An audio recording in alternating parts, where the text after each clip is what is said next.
Shalom, soyez bénis. Les roues d'Ézéchiel 2. La suite. Je ne fais pas un dogme de ce que je vais dire ici. J'amène une image de comment je vois les choses, comment elles peuvent être. Et un jour, nous connaîtrons comme nous avons été connus. Et ce n'est pas aujourd'hui. J'amène une image aujourd'hui. Mais une chose est sûre, il n'y a pas de hasard dans les choses que le Maître nous montre, dans les chiffres, les images que nous donne Yahuwah. Cela représente de grandes choses qui traversent les dimensions pour nous toucher personnellement. Parce que ça nous touche. Et nous vivons dans une dimension qui n'existe qu'à cause d'une autre dimension. Et l'autre dimension est celle qui est réelle, éternelle, et dans laquelle nous devons entrer aujourd'hui spirituellement, émotionnellement, dans tout ce que nous sommes, pour y entrer réellement dans un corps nouveau, bientôt. Alors nous connaîtrons, car nous le verrons tel qu'il est. Et nous serons vraiment à son image, car nous le verrons tel qu'il est. Prenez avec moi Hébreux 11. Hébreux 11. Verset 13. C'est dans la foi qu'ils sont tous morts. Ils sont morts, sans avoir obtenu les choses promises. Ils ne sont pas au ciel. Ils n'ont pas obtenu les choses promises. Et le ciel n'est pas ce qui était promis non plus. Mais ils les ont vus et salués de loin, reconnaissant qu'ils étaient étrangers et voyageurs sur la terre.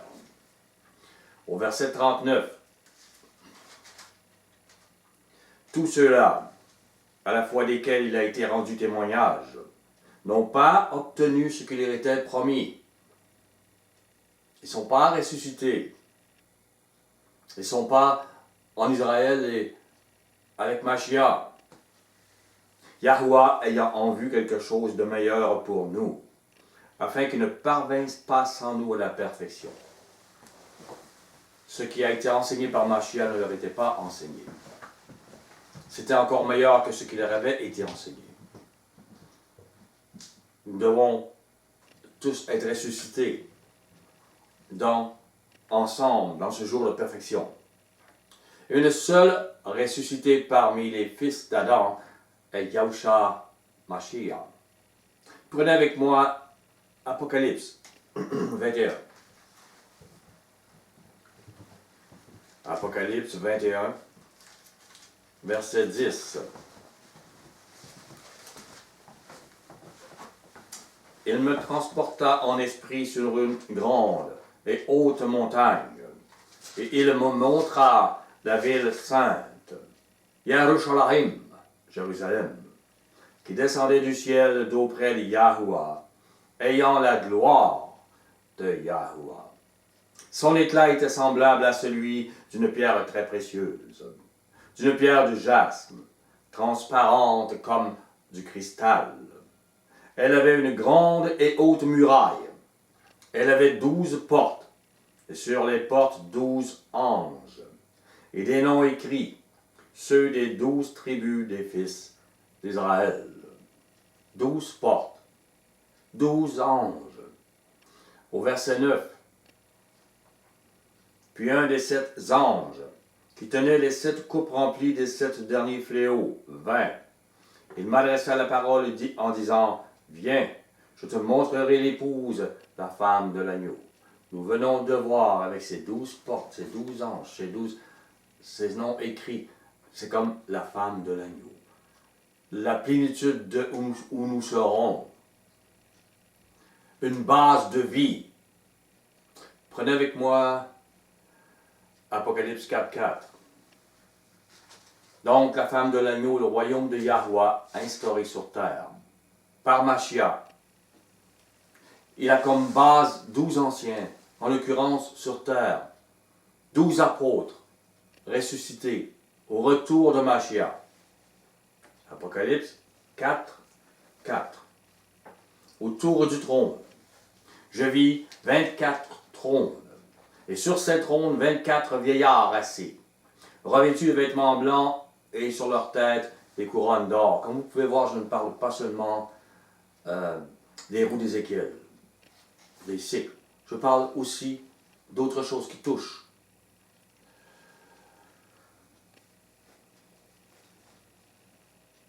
Au verset...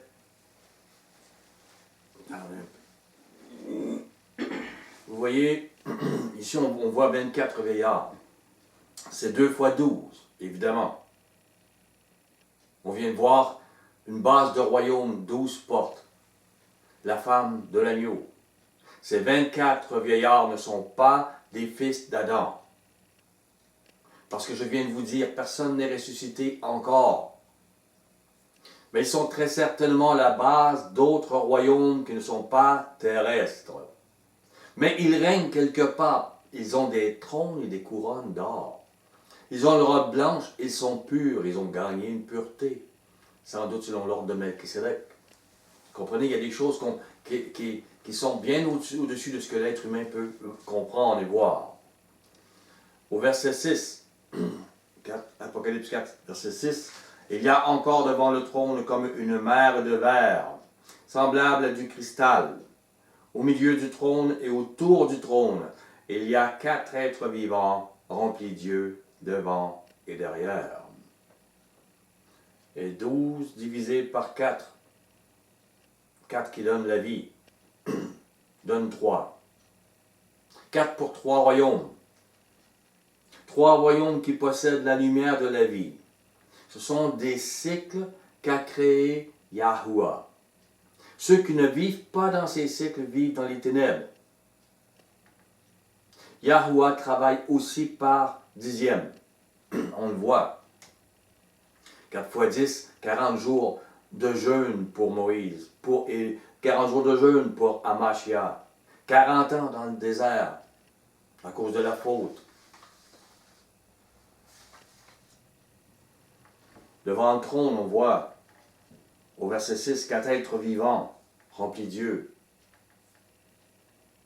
La Jérusalem céleste à 4 côtés, avec 3 portes chacune, 12 portes. Il n'y a pas de hasard. 4 êtres vivants, 4 murs, 3 portes, toujours la vie. Les 4 cycles qui nous donnent la vie, les 3 portes à chacun des 4 côtés. Ce sont des cycles qu'a créé Yahuwah. Ceux qui ne vivent pas dans ces cycles vivent dans les ténèbres. Apocalypse 21. Apocalypse 21, verset 14. La muraille de la ville avait 12 fondements, 12, et sur eux les 12 noms des 12 apôtres de l'agneau. Au verset 16, la ville avait la forme d'un carré, sa longueur était égale à sa largeur. Il mesura la ville avec le roseau et trouva 12 000 stades. La longueur, la largeur et la hauteur en étaient égales. Un carré, 4, mais en même temps 12 partout. Une base de 12 aussi. La ville avait la forme d'un carré. 4 murs donc, ayant chacune 3 portes. Je reviens à cela.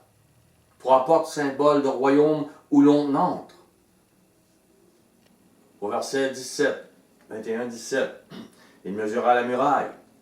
Il trouva 144 coudées, mesure d'homme, qui était celle de l'ange. 144. 100 plus 40 plus 4. Pas de hasard. Symbole de ce qui donne la vie. Il y a aussi, on peut voir dans le nombre 4, 4 cavaliers, 4 chevaux, blanc, noir, rouge, vert pâle. la destruction, la séduction, la mort, en même temps que 4 êtres vivants. Apocalypse 6, verset 1.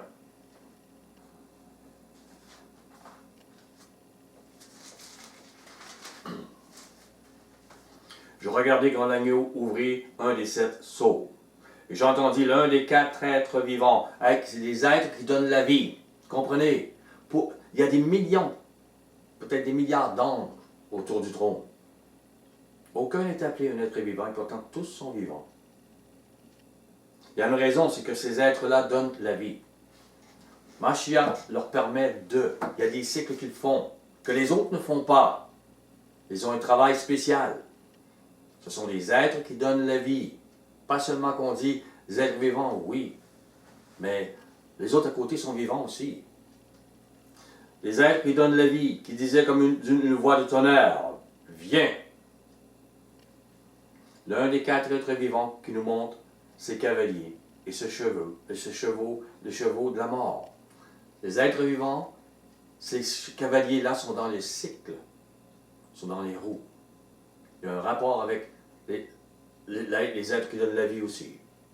Avez-vous aussi remarqué, il y a 4 évangiles, la base de la parole de la nouvelle alliance qui montre le chemin, la vérité et la vie.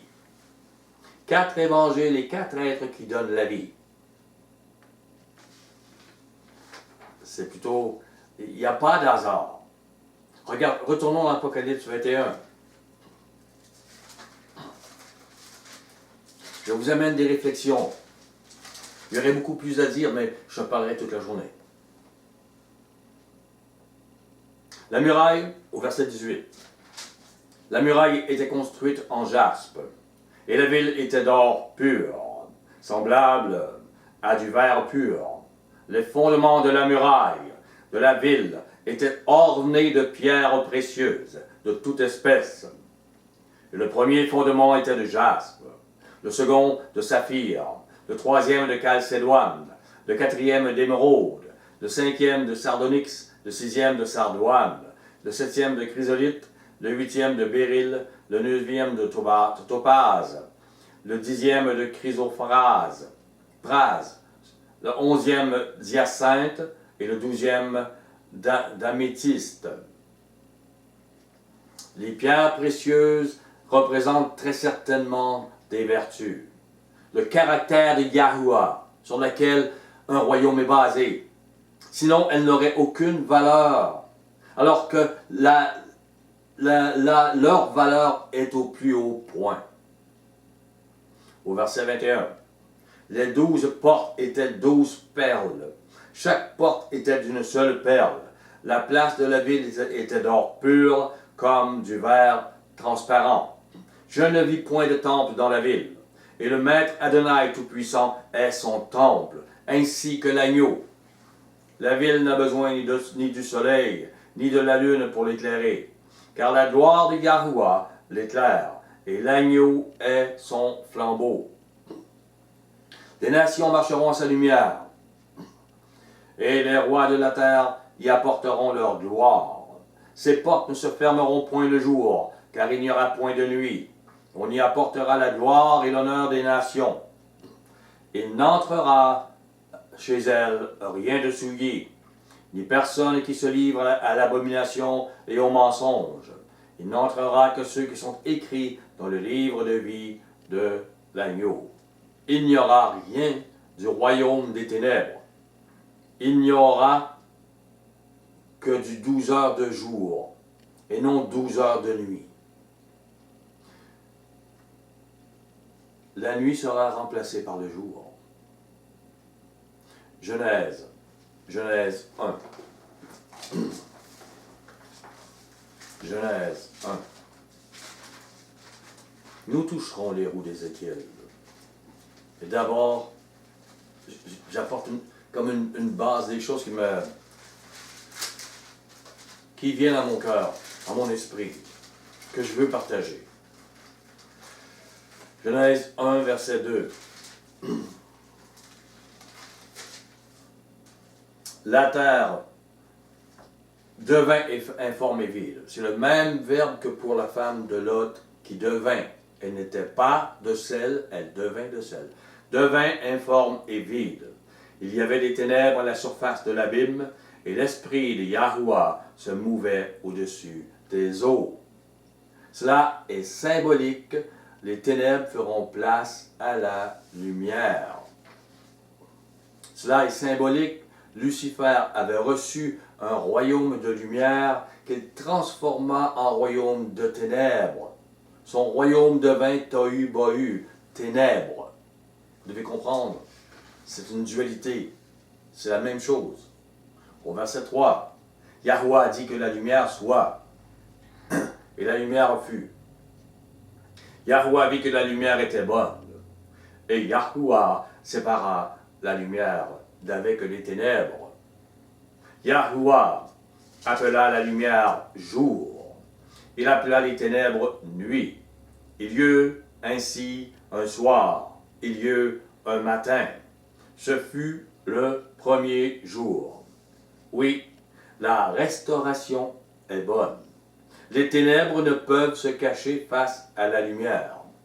L'œuvre de Yahuwah sur terre est la lumière de l'amour, le caractère de Yahuwah face aux ténèbres, le mensonge, la haine, la cruauté des ténèbres sataniques.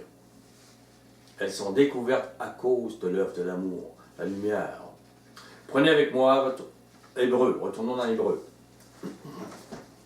Je vous fais voyager.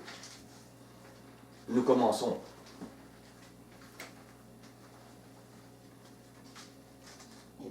Hébreu 9,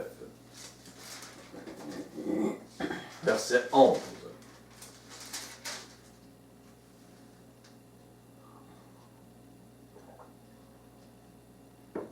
Mais Mashiach est venu comme souverain sacrificateur des biens à venir.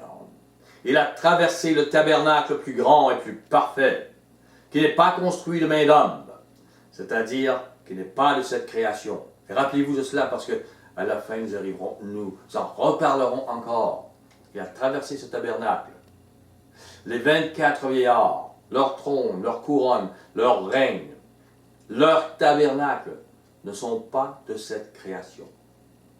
Ce que vous voyez n'est pas de cette création.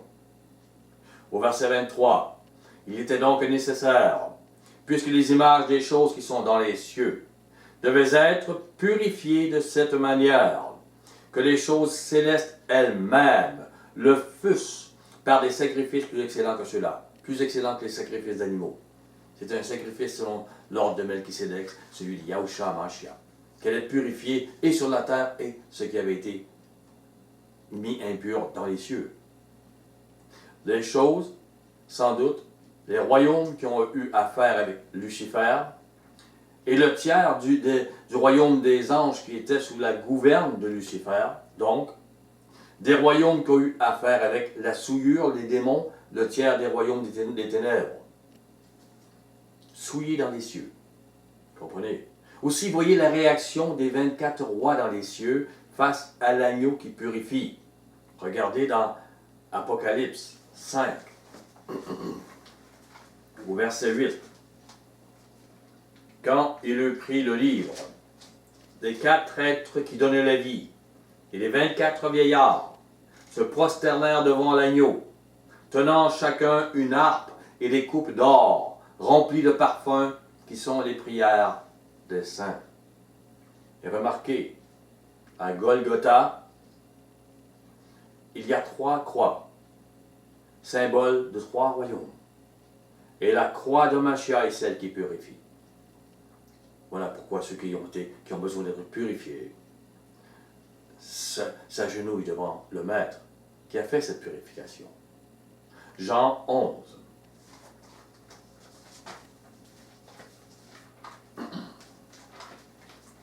Jean 11, verset 1.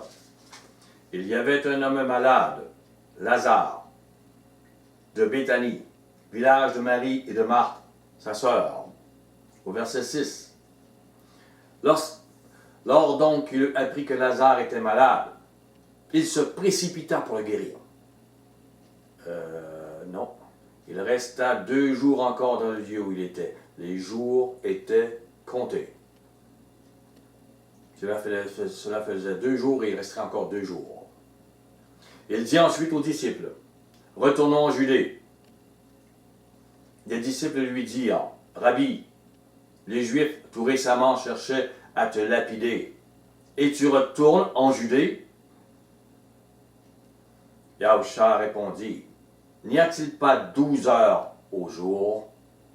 Si quelqu'un marche pendant le jour, il ne bronche pas, parce qu'il voit la lumière de ce monde. 12 heures au jour.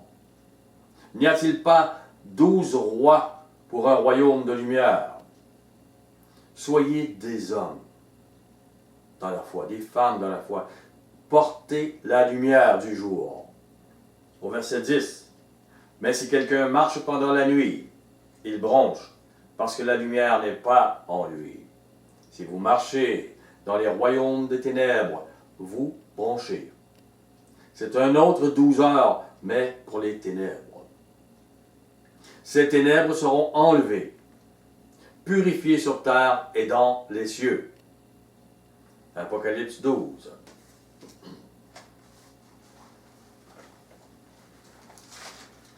Verset 7.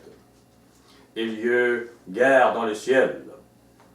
Michel et ses anges combattirent contre le dragon, et le dragon et ses anges combattirent. Mais ils ne furent pas les plus forts, et leur place ne fut plus trouvée dans le ciel. Et il fut précipité le grand dragon, le serpent ancien, appelé le diable et Satan, celui qui séduit toute la terre. Il fut précipité sur la terre, et ses anges furent précipités avec lui. C'est de nos jours que cela se fait.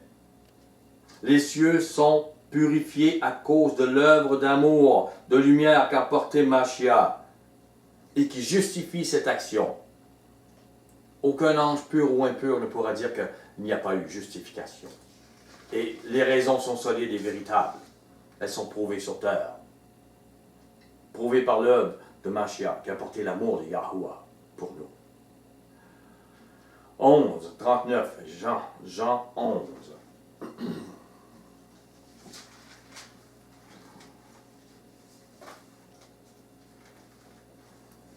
39. Yahushua dit, ôtez la pierre. Marthe, la sœur du mort, lui dit, Maître, il sent déjà, car il y a 4 jours qu'il est là.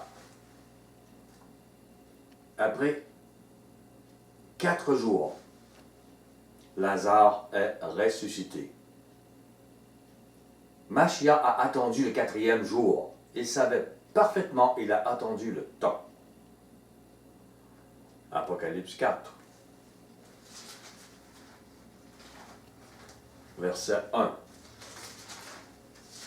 Après cela, je regardai, et voici, une porte était ouverte dans le ciel.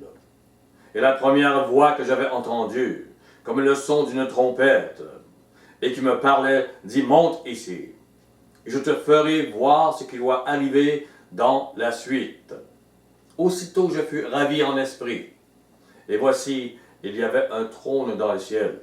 Et sur ce trône, quelqu'un était assis.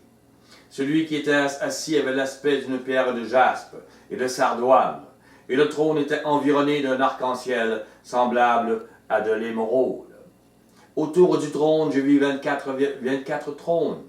Sur ces trônes, 24 vieillards assis, revêtus de vêtements blancs et sur leurs têtes des couronnes d'or. Du trône sortaient des éclairs, des voix et des tonnerres. Devant le trône brûlent 7 lampes ardentes, qui sont les 7 esprits de Yahuwah. Il y a encore devant le trône comme une mer de verre, semblable à du cristal. Au milieu du trône et autour du trône, il y a 4 êtres qui donnent la vie, remplis d'yeux, devant et derrière. 4 êtres qui donnent la vie. Les yeux sondent les cœurs. Apocalypse 4, verset 7. Le premier être vivant, être qui donne la vie, est semblable à un lion. Le second être vivant est semblable à un veau. Le troisième être vivant a la face d'un homme. Et le quatrième être vivant est semblable à un aigle qui vole. Chaque visage est un symbole. Le lion, la royauté. Le bœuf, la puissance. L'homme, l'image des émotions, des vertus, des motivations Yahweh. L'aigle est la vision éclairée de la vérité. On peut y voir d'autres symboles aussi. Mais on parle de 4 êtres quand même. 4 jours pour donner la vie. Mashiach a attendu le 4e jour pour la résurrection de Lazare. Pas de hasard. C'est pour nous aussi. Les 4 êtres qui donnent la vie n'ont pas 4 visages, mais on pourrait dire un seul.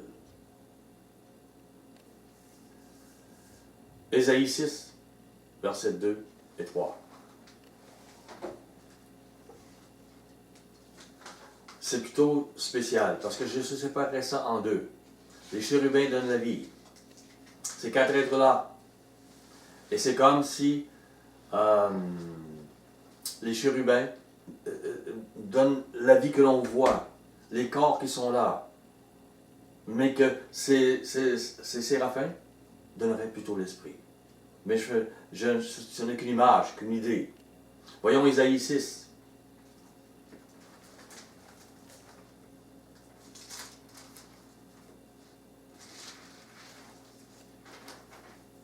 Ésaïe 6, excusez-moi, c'est moi qui ai le plus grand. Verset 23. Non, 3. Mais là, il n'y en a pas. Non, verset 2. Ben, t'as raison. J'avais oublié de voir le petit point là. Des séraphins se tenaient au-dessus de lui. Ils avaient chacun 6 ailes. 2 dont ils se couvraient la face, 2 dont ils se couvraient les pieds, 2 dont ils se servaient pour voler. Ils criaient l'un à l'autre et disaient « Saint, Saint, Saint est Yahweh Tsebaot. Toute la terre est pleine de sa gloire. » Avec leur visage unique, leurs 6 ailes, ces anges ne sont pas des chérubins, ils sont des séraphins.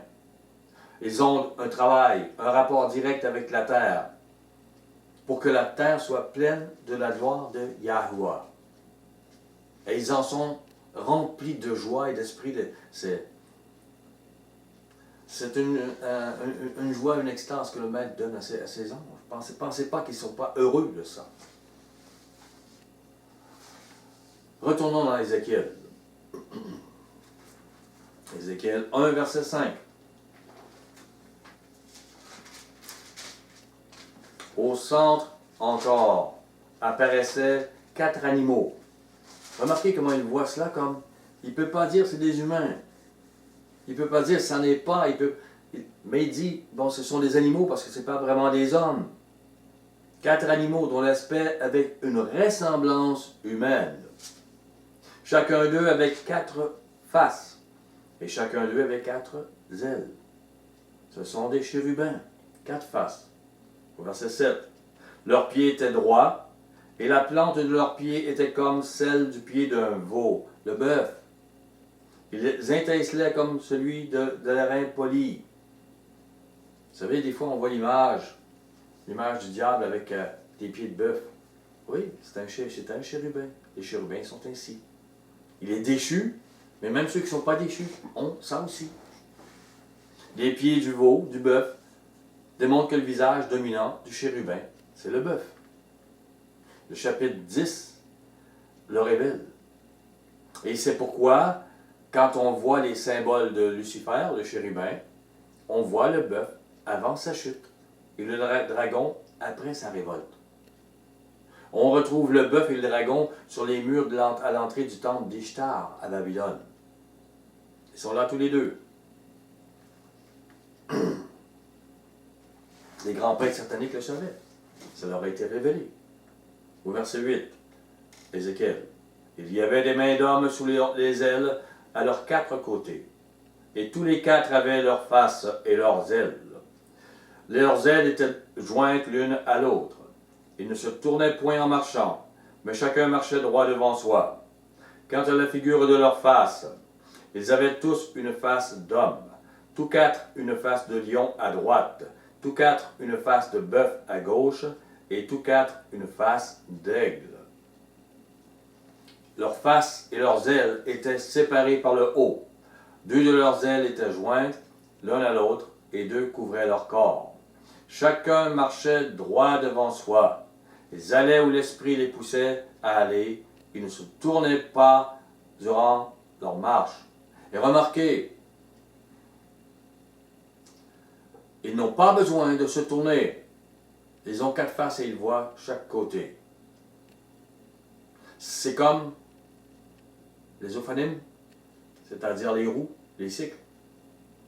Ils vont d'un droit, ils ne se tournent pas, ils ont des yeux de chaque côté.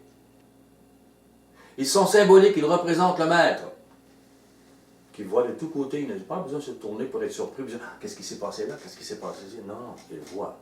Et il donne à ses ailes de voir aussi.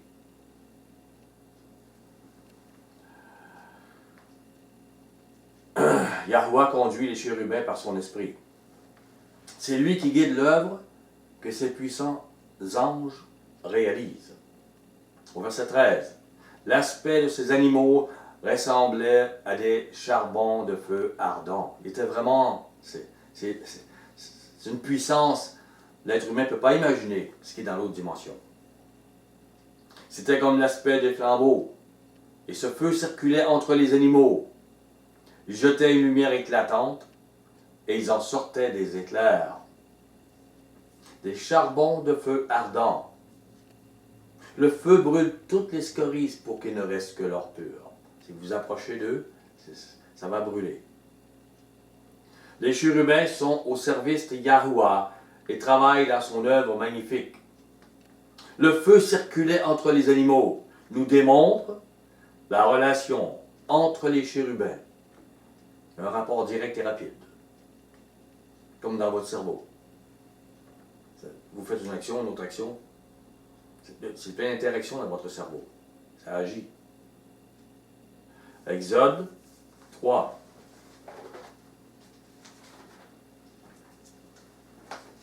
Exode 3.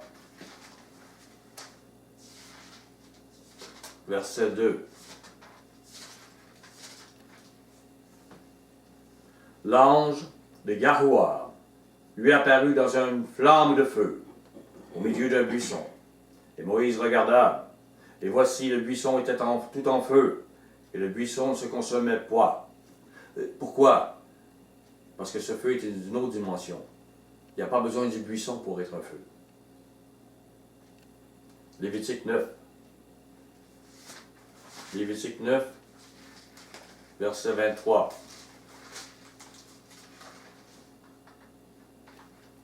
Moïse et Aaron entrèrent dans la tente d'assignation. Et lorsqu'ils en sortirent, ils bénirent le peuple. Et la gloire de Yahuwah apparut à tout le peuple. Et le feu sortit de devant Yahuwah et consuma sur l'autel l'holocauste et les graisses. Tout le peuple le vit. Et ils poussèrent des cris de joie, ils se jetèrent sur leur face. Parce que ce qui était de l'autre dimension est entré, le feu de l'autre dimension est entré directement dans notre dimension. Et ça, c'est pas normal. Et les gens ont éclaté, ont dit, mais ce feu existait toujours. Et là, il a traversé la dimension.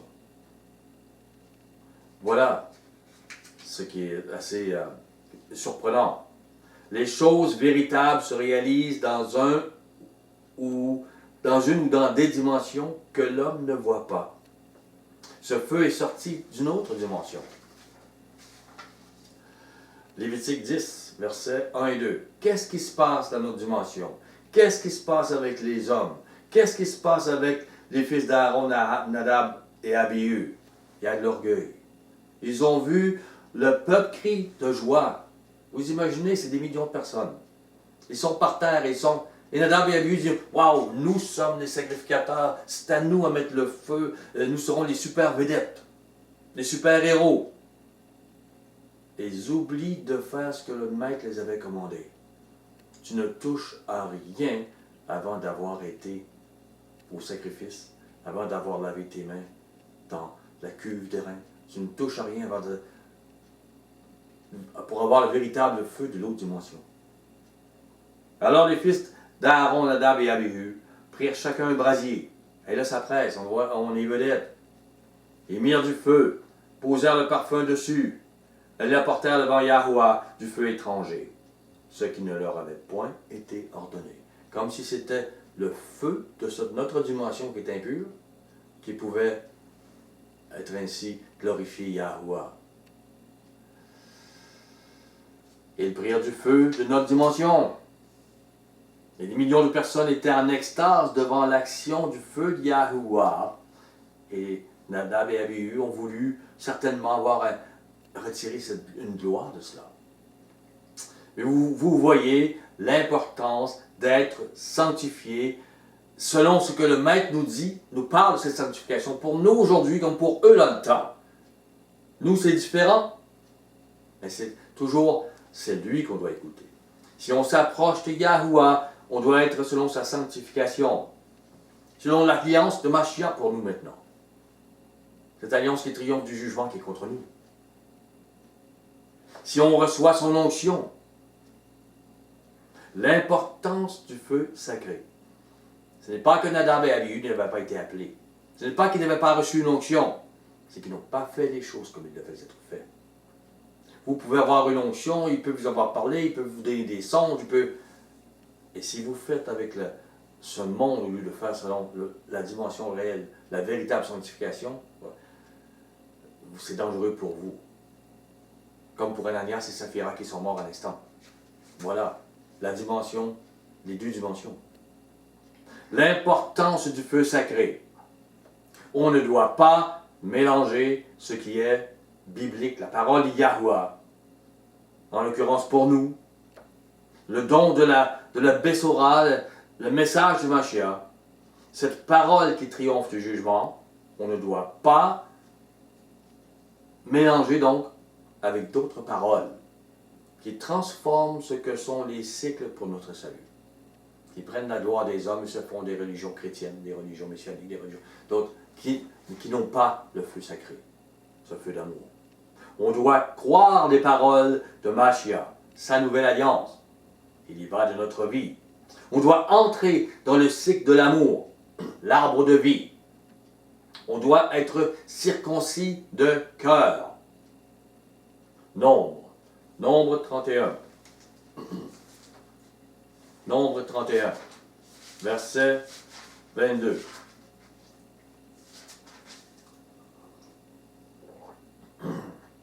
L'or, l'argent, l'airain, le fer, l'étain et le plomb, tout objet qui peut aller au feu, tout ce qui peut être brûlé en vous, tout ce qui peut être purifié, toutes vos émotions, tout ce que vous êtes, vos sentiments,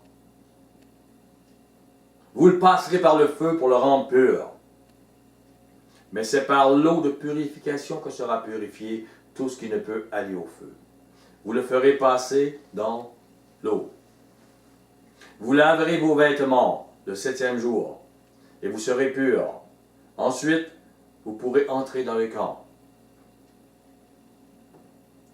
Votre vie est cette purification. Un jour, vous arrivez à ce 7e jour, ce jour-là, pour vous, spirituellement. Et vous entrez dans le royaume spirituel. Vous croyez l'être à 20 ans ou à 30 ans, vous croyez, parce que vous avez fait une petite prière magique, que non, ça ne marche pas comme ça. Cette sanctification est quelque chose d'énorme, de grand. Ceux qui le vivent saisissent ce que je dis. Et les autres doivent entrer. Par l'Esprit de Yahuwah, par le ministère de l'Esprit, nous sommes purifiés. Nous devons entrer dans le cycle de ce ministère. Ésaïe 48. Ésaïe 48, verset 10. Qu'est-ce qu'il nous dit le Maître? Il nous fait des promesses. Il nous appelle. Il fait quoi après notre appel? Il a fait quoi après l'appel de Mashiach? Il amène au désert. Pendant 40 jours, tu ne manges pas. Après ça, je vais te nourrir. Non, après ça, tu es éprouvé. La plus grande épreuve. Et il fait la même chose pour nous. Comprenez? Et les gens vont dire, tu n'es pas appelé, tu es éprouvé, tu as fait faillite, tu as fait ci, tu as perdu. Non, il est appelé. Mais il est comme Job purifié. Je t'ai mis au creuset. mais non pour retirer de l'argent. Je t'ai éprouvé dans la fournaise de l'adversité. Le feu qui purifie nos vies, puis l'eau, l'esprit, l'onction en nous.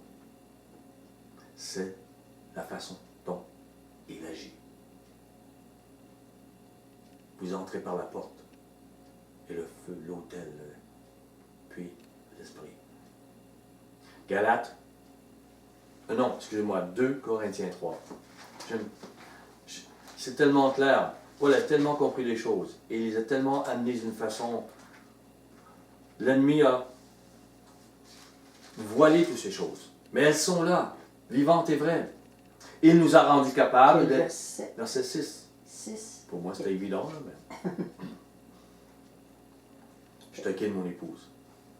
Il nous a rendus capables d'être ministres d'une nouvelle alliance, non de la lettre, comme celle donnée à Moïse, mais de l'esprit. Car la lettre tue et l'esprit donne la vie, vivifie. Il donne encore des mots qui empêchent de savoir ce que ça veut dire. C'est l'esprit d'Yahuwah qui donne la vie, vivifie. C'est un peu comme les êtres vivants, donnent la vie. Or, c'est le mystère de la mort, gravé avec des lettres sur des pierres. Si vous pensez être sauvé par les 10 commandements parce que vous avez ces pierres dans ses mains, vous ne comprenez pas. Votre chair ne peut pas le suivre. C'est parfait, mais vous n'êtes pas. Si ça a été glorieux au point que les fils d'Israël ne pouvaient fixer les regards sur le visage de Moïse, à cause de la gloire de son visage, bien que cette gloire fût passagère, combien le ministère de l'Esprit ne sera-t-il pas plus glorieux? Si le ministère de la condamnation, écrit sur de la pierre, et dans les Lévites, dans les Lévitiques, dans les Nombres, a été glorieux, le ministère de la justice est de beaucoup supérieur en gloire. Et sous ce rapport, ce qui a été glorieux ne l'a point été, à cause de cette gloire qui lui est supérieure. En effet, si ce qui était passager a été glorieux, ce qui est permanent est bien plus glorieux. Et nous sommes appelés à entrer dans ce qui est permanent. L'esprit qui purifie nos cœurs est bien plus glorieux que le ministère de la mort gravé sur des lettres de pierre. Les lettres sur des tables de pierre sont dans la dimension humaine. Tandis que le ministère de l'Esprit, comment l'Esprit nous purifie, nous montre ce que nous sommes, ce que nous devons être, ce que le Maître est, c'est dans une autre dimension. Et si nous ne sommes pas purifiés selon cette autre dimension, il est dangereux que nous voulions porter, enseigner la parole de Yahuwah. Nous serons des Nadab et des Abihu, ou des Ananias et Saphira. Ézéchiel 1, verset 14. Ézéchiel 1, verset 14. Je vous propose un signet, un marque-page à Ézéchiel, bien sûr. Ézéchiel 10. Au verset 14. Les animaux couraient et revenaient comme la foudre. C'est incroyable. Au verset 15. Je regardais ces animaux, et voici, il y avait une roue sur la terre. Comprenez, la roue est un cycle. Sur la terre, près des animaux, devant leurs 4 faces. Donc, il y a 4 roues pour les animaux, mais une roue sur la terre. Vous pensez, la terre est tout, il y a une roue autour, il y a un cycle. Et dans ce cycle, il y a d'autres cycles. C'est énorme. Il y avait une roue sur la terre, devant les 4 faces. Il y avait un cycle. Et la roue, le cycle de l'administration de Yahuwah, du contrôle des événements. C'est ce que dit l'encyclopédie. C'est le contrôle des événements, ce qui se passe dans ces roues. Ézéchiel 10.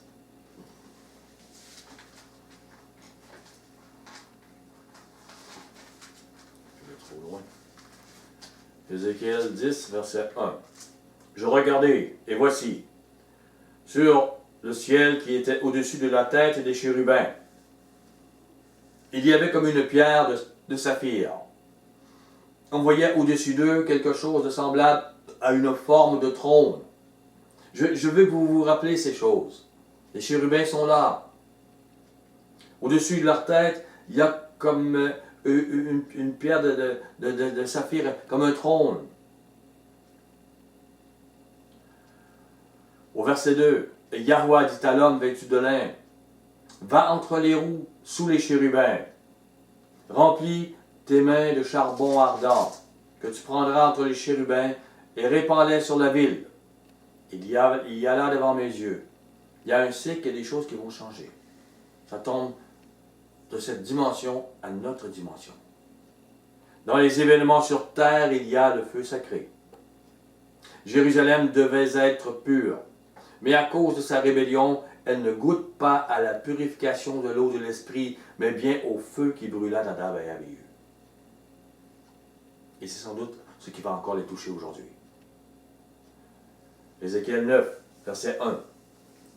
Puis il cria d'une voix forte à mes oreilles, approchez, vous qui devez châtier la ville, chacun son instrument de destruction à la main. Et voici, 6 hommes arrivèrent par le chemin de la porte supérieure, du côté du septentrion, chacun son instrument de destruction à la main. Il y avait au milieu d'eux un homme vêtu de lin. On pourrait dire un 7e homme. Et portant un écritoire à la main, à la ceinture, ils vinrent se placer près de l'autel de rein. C'est comme la malédiction est écrite, et les autres vont accomplir. Celui qui est vivant, ce qui est de la dimension invisible, va bousculer la dimension humaine. On va à chapitre 10, verset 6. Ainsi Yahuwah donnait cet ordre à l'homme, vêtu de lin. Prends du feu entre les roues, entre les chérubins. Et cet homme alla se placer près des roues. Alors le chérubin étendit la main entre les chérubins, vers le feu qui était entre les chérubins. Il en prit, et il le mit dans les mains de l'homme vêtu de lin. Cet homme le prit et sortit.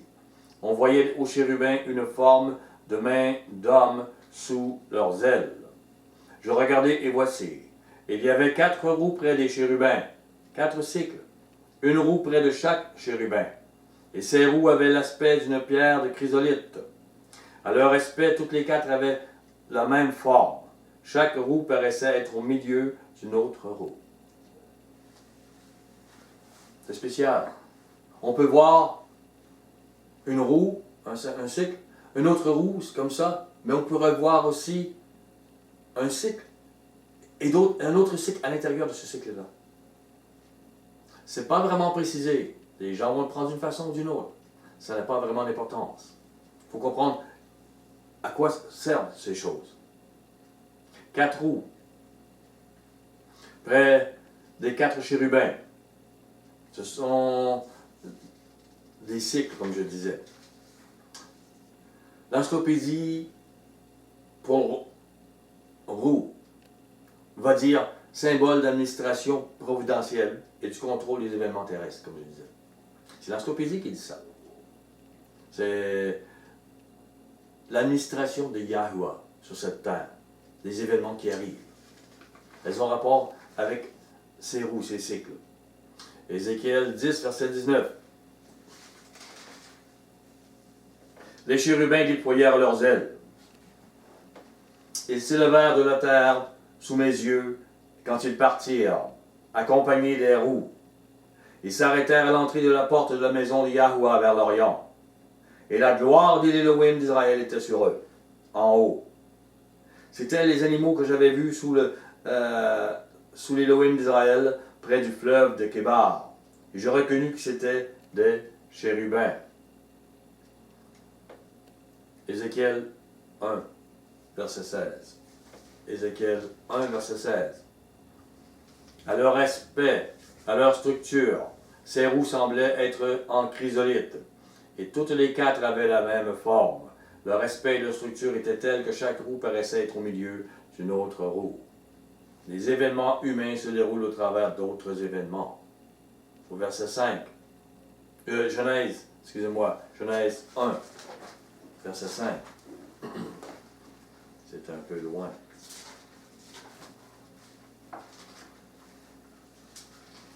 Yahuwah appela la lumière jour. Il appela les ténèbres nuit. Ainsi il y eut un soir, il y eut un matin. Ce fut le premier jour. Yahuwah plaça la terre dans un cycle autour du soleil et un cycle sur elle-même. Il y a des choses spirituelles, il y a des choses physiques. Au verset 14. Yahuwah dit qu'il y ait des luminaires dans l'étendue du ciel pour séparer le jour d'avec la nuit, que ce soit des signes pour marquer les époques, les jours et les années.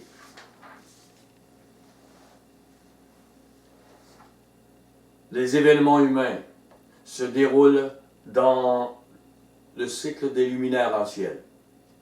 C'est spécial, le cycle du zodiaque et les autres astres. Séparer les 12 heures du jour et les 12 heures de ténèbres est très symbolique. Mais cependant, les horoscopes sont faux. C'est de la magie, de la séduction. Ce que veut dire véritablement le zodiaque et les astres est incompris et rejeté. Et j'en ai déjà parlé dans une autre étude. Genèse 1, verset 16. Yahuwah fit les deux grands luminaires.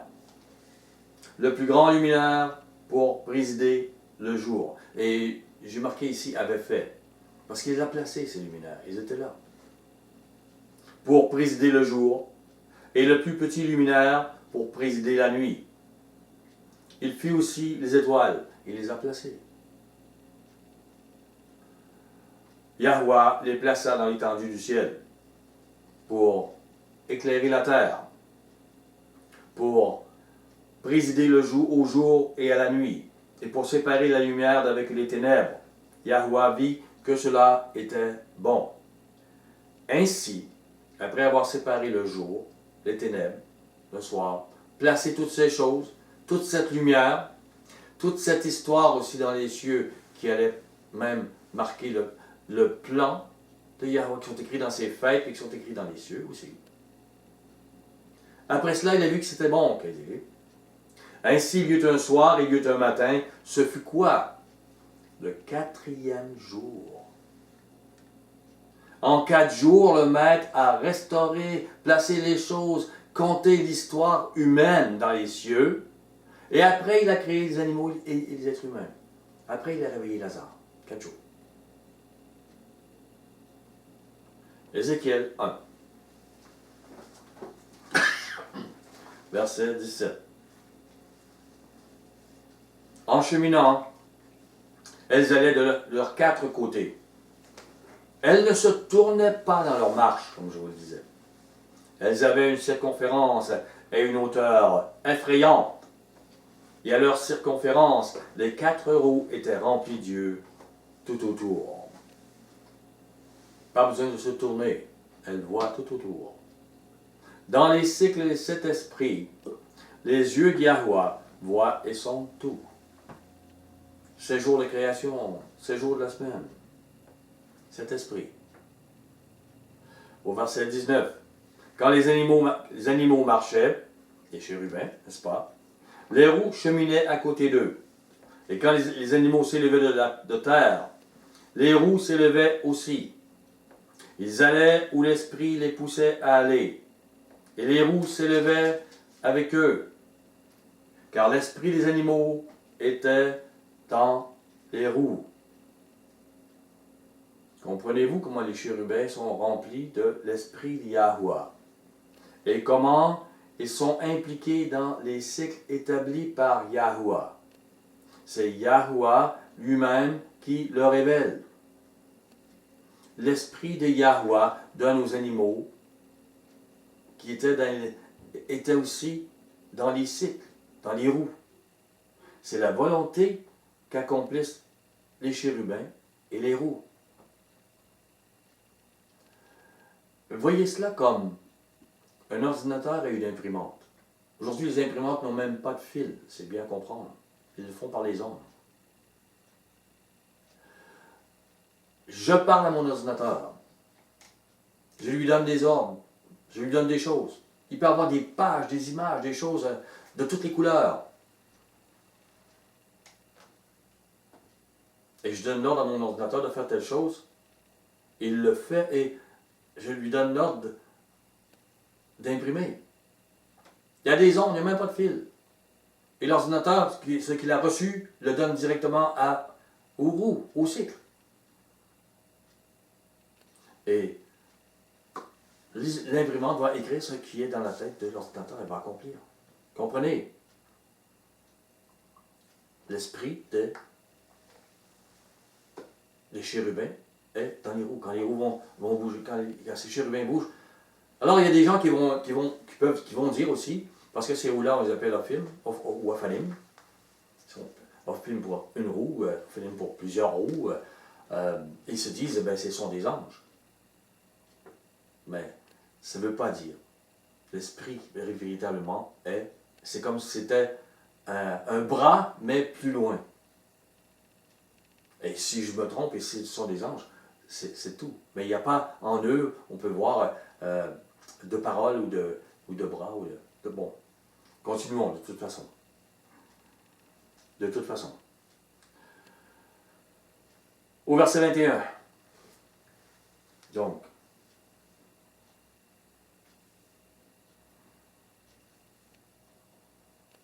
quand il marchait, elle marchait. Quand il s'arrêtait, elle s'arrêtait. Quand il s'élevait de terre, les roues s'élevaient avec eux, car l'esprit des animaux était dans les roues. L'esprit de Yahweh est dans une dimension qu'on ne peut pas toucher. Par le sang de Mashiach, par cette grâce, une onction de cet esprit traverse les dimensions pour se déposer sur ou dans les élus. Vous comprenez? Ça se fait comme ça. Les chérubins sont remplis de l'esprit d'Yahweh et comment ils sont impliqués dans les cycles établis par Yahweh. C'est Yahweh qui se révèle dans tout cela. C'est Yahweh lui-même qui le révèle à Ézéchiel. Ézéchiel, il dit, je dirais que rien n'arrive dans ces cycles sans que les chérubins en soient impliqués. Et sans nul doute, une myriade d'anges sont sous leur gouverne pour l'œuvre de Yahweh dans ces cycles. Apocalypse 5, verset 11.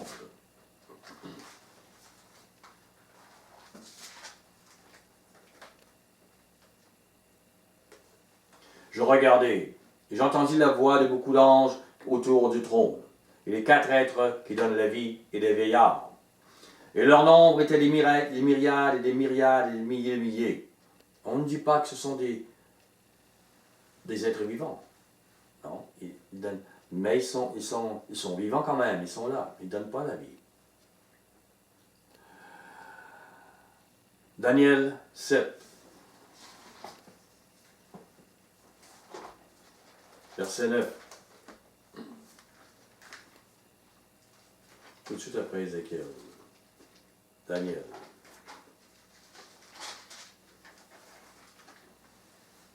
Je regardais, pendant que l'on plaçait des trônes, et l'ancien des jours s'assit. Son vêtement était blanc comme la neige, et les cheveux de sa tête étaient comme de la laine pure. Son trône était comme des flammes de feu, et les roues comme un feu ardent. Daniel parle des roues comme si c'était l'évidence pour tous. Oui, les roues, les cycles qu'il a créés, afin qu'il y ait la vie, une vie cohérente, empreinte de la profondeur, de la sagesse, de l'intelligence, de la puissance, de la fidélité, de l'amour, de la beauté, de la bonté, de la miséricorde, de la compassion de Yahweh. Ces roues, ces cycles font très certainement l'œuvre de Yahweh et portent sa gloire porte son trône sous un ciel de cristal resplendissant. Comme si les chérubins et les roues portaient ce ciel qui portait ce trône. Vous imaginez, dans les royautés, anciennement, on peut voir, comment il disait donc, parce qu'ils se défendaient avec là, un bouclier. Un grand bouclier où les hommes prenaient et montaient leur chef dessus. C'est comme si, dessous, vous avez la puissance de ces grands chérubins-là. Et vous avez le trône par-dessus, et vous avez, imaginez l'image. C'est assez énorme. Psaume 8. Psaume 8. Bien sûr, je pourrais arrêter là, faire une autre étude. Mais je pense que les gens veulent entendre et que ça briserait ce que j'ai amené, il me semble.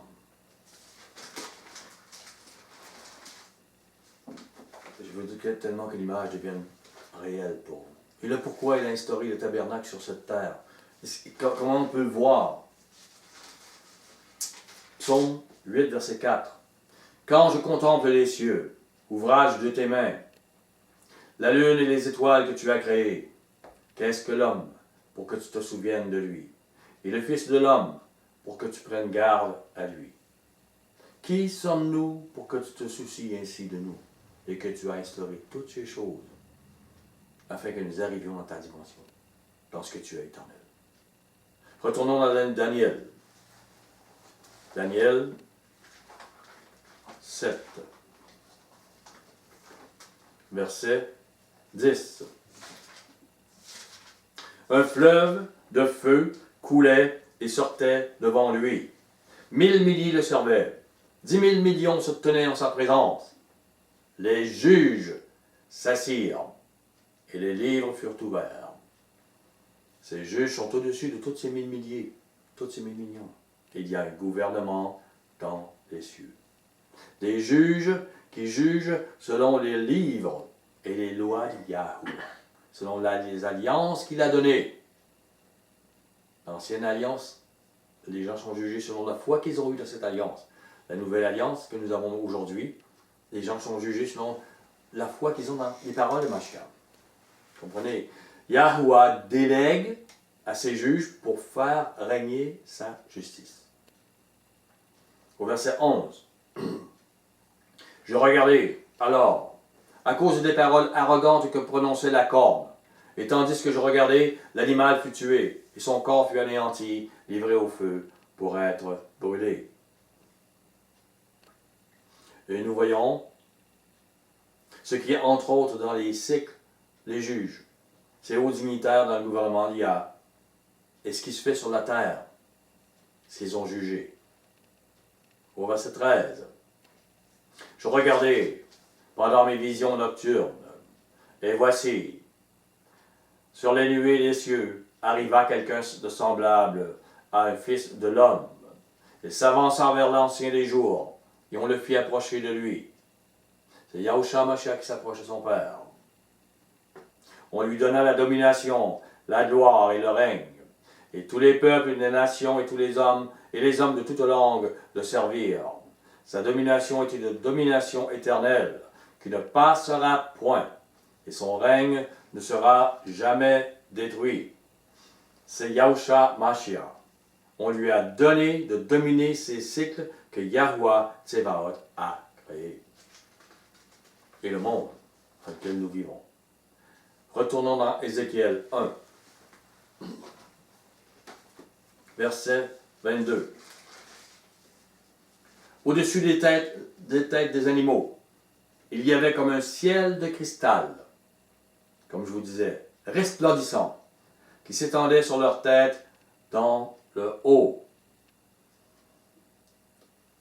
C'est spécial. Exode 24. Le ciel de cristal au-dessus des animaux.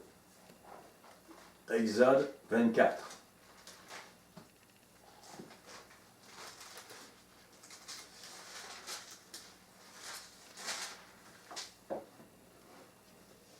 Moïse monta avec Aaron. verset 9. 9. Ok. Moïse monta avec Aaron, Nadab et Abihu, les 70 anciens d'Israël. Remarquez ici, Moïse, Aaron, Nadab, Abihu, ça fait 4. 70, c'est 7 fois 10. Toujours 7, 4. Au verset 10, ils virent l'Élohim d'Israël. Sous ses pieds, c'était comme un ouvrage de saphir transparent, comme le ciel lui-même dans sa pureté. Ils virent Yahushua Mashiach, son trône, la pureté au-dessus d'eux. Mashiach qui représentait l'image de son Père. Exode 27. Exode 27. Verset 1. Tu feras l'autel de bois d'acacia. Sa longueur sera de 5 coudées, sa largeur de 5 coudées. L'autel sera carré, sa hauteur sera de 3 coudées. Tu feras aux 4 coins des cornes qui sortiront de l'autel, et tu le couvriras d'airain. L'autel est recouvert d'airain. D'autres traduisent de bronze.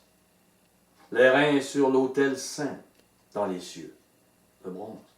L'être humain limite la grandeur de Yahweh et il ne faut pas la limiter. Exode 30, verset 17.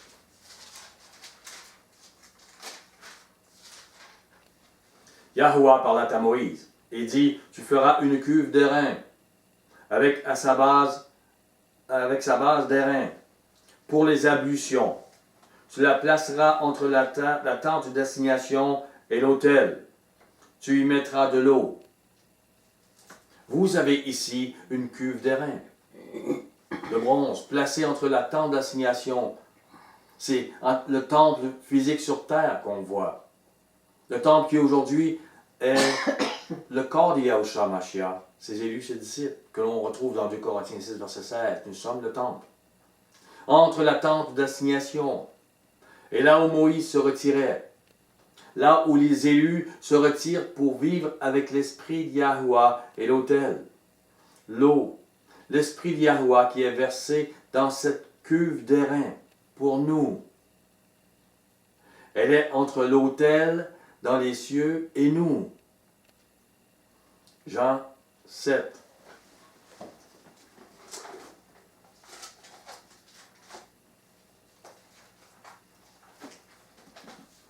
Jean 7, verset 37.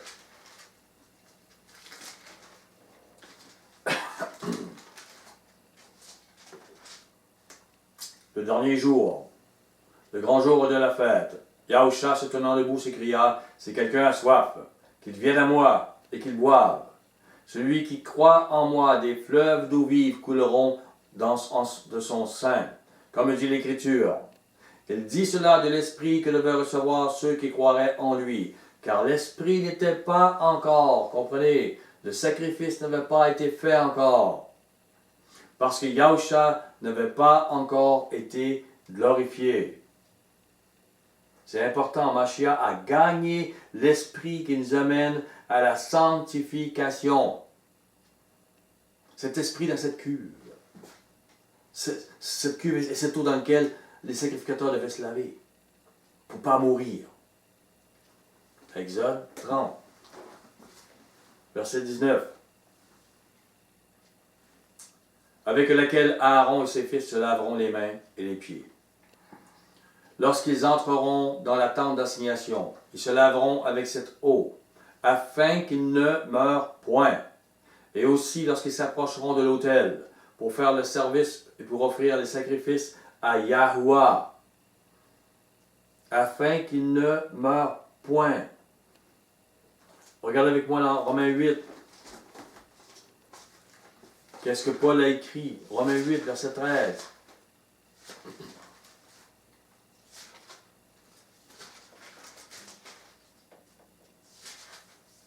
Paul dit, si vous vivez selon la chair, vous mourrez.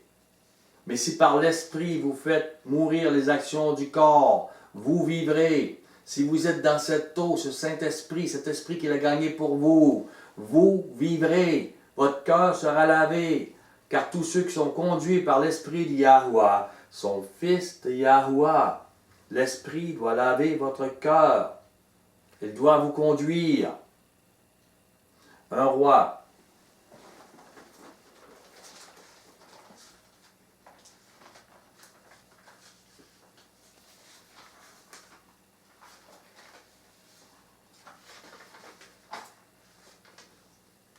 Un roi 7, 23.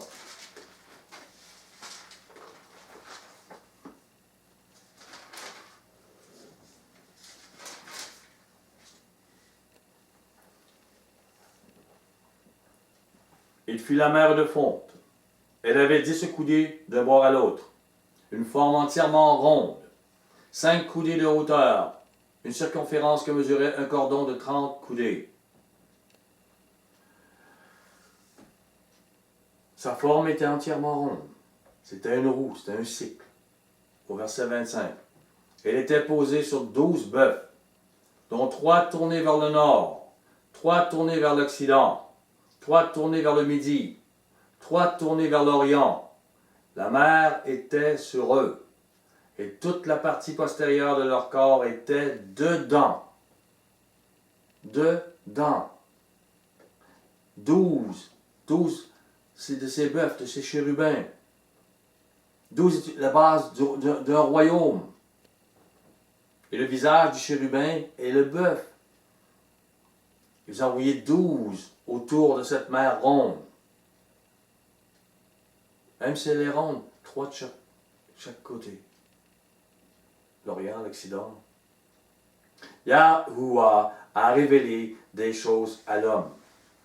Mais bien des choses de ses œuvres ne nous sont pas révélées. Yahuwah a créé et il contrôle l'univers. Et la Voie lactée semble une poussière dans l'univers. Alors songez la terre et nous. Poussière sur celle-ci. Remarquez, le visage des chérubins, du principal et celui du bœuf. On voit dans Ézéchiel 1, verset 5 à 7, que leurs pieds étincelaient comme de l'airain. Et leurs pieds devaient être dans cette cuve d'airain. Je ne vais pas aller plus loin aujourd'hui. Parce que j'en aurai encore peut-être pour 3 quarts d'heure, 1 heure, je ne sais pas. Et c'est beaucoup. Mais j'aimerais que vous vous rappeliez ces choses, que vous peut-être les écoutiez de nouveau, que vous en preniez une grande connaissance pour que la conclusion devienne évidente même avant même que je conclue. Et que les choses deviennent, et nous en reparlerons Shabbat prochain. Soyez bénis, je vous aime.